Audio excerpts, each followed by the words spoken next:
எங்களை பொறுத்தவரையில் நாங்கள் திமுக கூட்டணியில் இருக்கிறோம், தொடர்கிறோம். அதில் எந்த சந்தேகமும் இல்லை. ஆனால் இந்த மாநாட்டை வைத்து யாரும் இதில் பங்கேற்கலாம், சமூக பொறுப்புள்ள அனைவரும் பங்கேற்கலாம், அதிமுகவும் பங்கேற்கலாம் என்று நான் விடுத்த அறைகூவலை எல்லோரும் சேர்ந்து ஒருமித்த குரலை கொடுப்பதில் என்ன தவறு என்று கேட்பதற்கு பதிலாக இவர் ஏன் அதிமுகவுக்கு அழைப்பு விடுத்தார்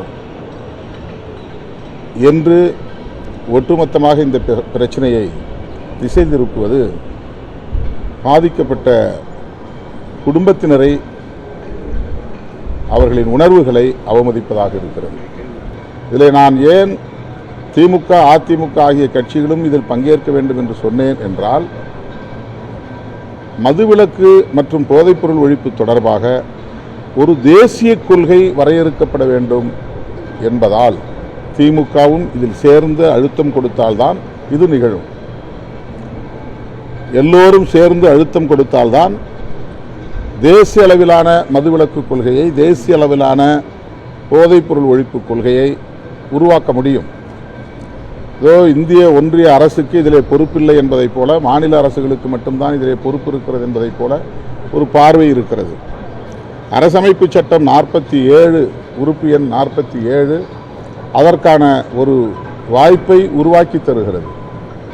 இது தொடர்பாக 2வது ஐந்தாண்டு காலத்திலும் 3வது ஐந்தாண்டு காலத்திலும் விரிவாக காங்கிரஸ் ஆட்சி காலத்தில் பேசப்பட்டிருக்கிறது. ஸ்ரீமன் நாராயணன் அவர்களின் தலைமையில் ஒரு குழுவே அமைக்கப்பெற்றது. அந்த குழு ஏராளமான பரிந்துரைகளையும் தந்திருக்கிறது.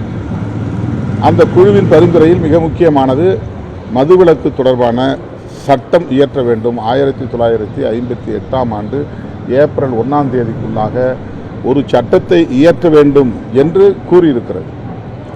ஏன் நாம் அனைவரும் சேர்ந்து குரல் எழுப்பக்கூடாது? இது ஏன் விடுதலை சிறுத்தைகளின் மாநாடாக பார்க்க வேண்டும்?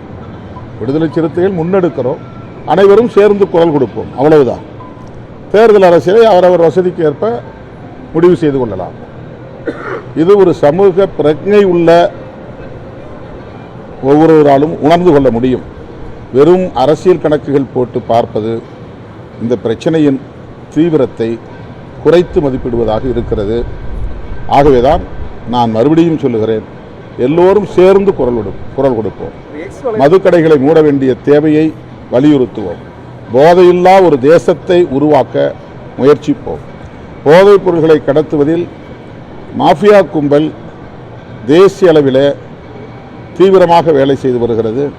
அயல் நாடுகளில் இருந்து இறக்குமதி செய்யப்படுகிறது. உள்நாட்டிலேயே மாநிலம் விட்டு மாநிலம் போதைப்பொருள் கடத்தப்படுகிறது.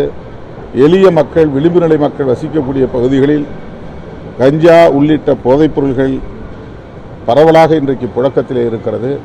இவையெல்லாம் தேசத்தின் மனித வளத்தை பாழாக்குகிறது. ஒட்டுமொத்தத்தில் இது ஒரு நேஷனல் லாஸ். தேச அளவில் நமக்கான மனித வள இழப்பு ஏற்படுகிறது.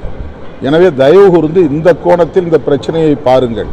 வெறும் அரசியல் கணக்குகளை அடிப்படையாக கொண்டு இந்த பிரச்சனையின் தீவிரத்தை நீர்த்து போக செய்துவிட வேண்டாம் என்று அனைவருக்கும் நான் வேண்டுகோள் விடுக்கிறேன்.